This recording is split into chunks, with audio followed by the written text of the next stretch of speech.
I just watched 1995's Ice Cream Man starring Clint Howard, and it made me feel the same way a lactose intolerant person does when they eat a bunch of ice cream.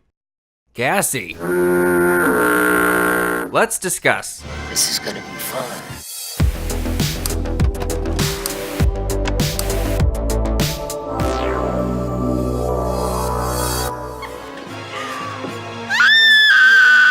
I remember seeing Ice Cream Man at Hollywood Video when I was a kid. I was too young to rent it, but Clint Howard's haunting expression was burned into my tiny brain.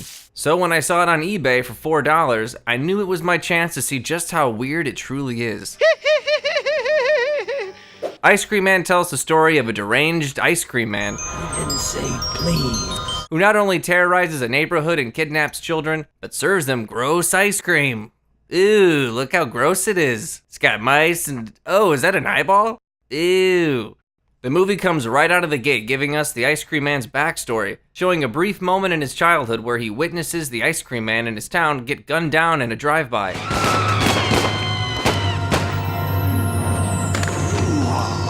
The death of the Ice Cream Man, I guess, is his defining moment in life, which marks the beginning of his spiral downward into madness. Who's gonna bring me ice cream, Mommy? And for whatever reason, makes him want to be an ice cream man. The opening scene is just the first of many flashbacks in the movie, establishing the origin to the Ice Cream Man's tortured, violent, grunty persona. Eventually, we meet the neighborhood kids, a tight group of friends who call themselves the Rocketeers, We're the Rocketeers and we stick together. and ride around on their bicycles with literal rockets strapped to the front. And as is usual for movies that feature a ragtag group of kids, there's the chubby one. And bonus, his name is Tuna. Gross, tuna. What a stupid name, Tuna. What are ya, in a can?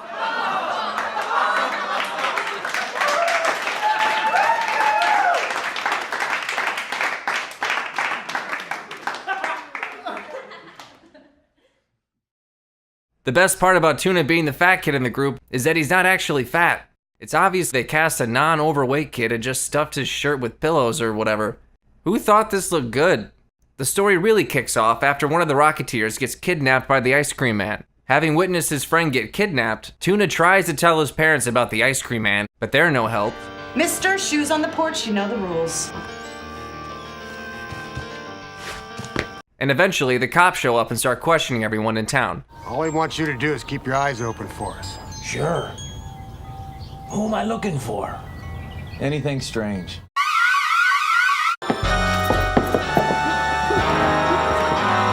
I know this movie was made on a small budget, but this music sounds like someone paid extra for it to be terrible.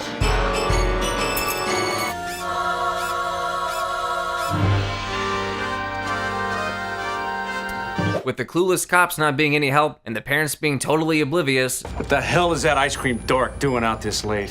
the Rocketeers have no other choice but to band together to take down the evil Ice Cream Man.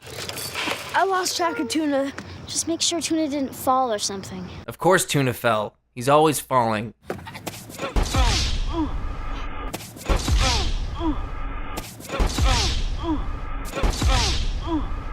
None of these kids are particularly interesting. They're all pretty flat and without personality. I think my favorite character is this goof. When I become a cop, there's no more flesh and blood. It's just me and the law. He plays the older brother of Racer. I found myself constantly wishing he were in every scene. Sorry I'm late. I was at Heather's and Tuna's mom picked me up. Oh, what kind of name is that? Tuna. Tuna. It's so stupid. Yes, it is. Meanwhile, the two detectives on the case, one played by Jan Michael Vincent, trace the Ice Cream Man's roots back to the asylum, where they uncover his dark past, So you do shock therapy lobotomies? Like that Cuckoo movie? and find that the patients are literally running the asylum. This is not a happy day. The detectives get chased out of the asylum in the slowest possible way. Are we supposed to believe they're in danger or not? Ice Cream Man is a super campy horror movie that wastes way too much of its runtime on the backstory of its main character.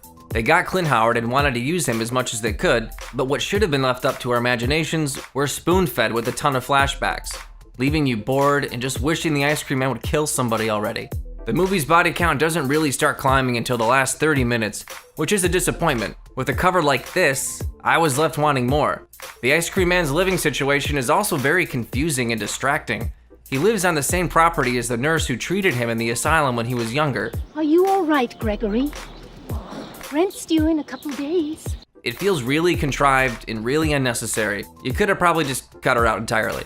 The director Paul Norman did an okay job, I guess. He's billed as Norman Apstein because this might be one of his only films that isn't a porno. You might recognize his name from such titles as Hungry Holes, Sperm Bitches, Bitches in Heat, Part 1, Locked in the Basement, Rebel Cheerleaders, The Naked Truth, Sensual Spirits, Young and Anal 2, Intercourse with a Vampire, Intercourse with a Vampire 2, Wicked at Heart, Stick It in the Rear 2, Transitions, An Anal Adventure, Waves of Passion, Sexual Olympics 1, Sexual Olympics 2, The Erotic Adventures of the Three Musketeers, Leather and Lace, Big and Thick, Cry Babies 1, Anal Scream, Bad Girls 5, Maximum Babes, Bad Girls 6, Riding into Town, Edward Penis Hands, Edward Penis Hands 2, Edward Penis Hands 3. Paul Norman did what he could with the budget, which was around $2 million? That's surprising after having watched this movie. Where did the money go? Was it to pay for Clint Howard? Was it to pay for Jan Michael Vincent? Jan Michael Vincent! Or did they stuff Tuna's shirt with $100 bills to make him look fat? Tuna! I give Ice Cream Man a watchability score of 5. It's got some funny moments, intentional and unintentional, and watching Clint Howard portray a psychopathic murderer wearing a tiny bow tie is great. But it gets boring. It's a character-driven story when it should have been about the gory, over-the-top deaths. That's not to say that there isn't some hilariously gross stuff in the movie. Here you go, detective. Hey, now that's an ice cream cone. But the deaths aren't super satisfying. Watch it if you feel like spending 90 minutes with Clint Howard making faces like this and making grunts like this. See you next time.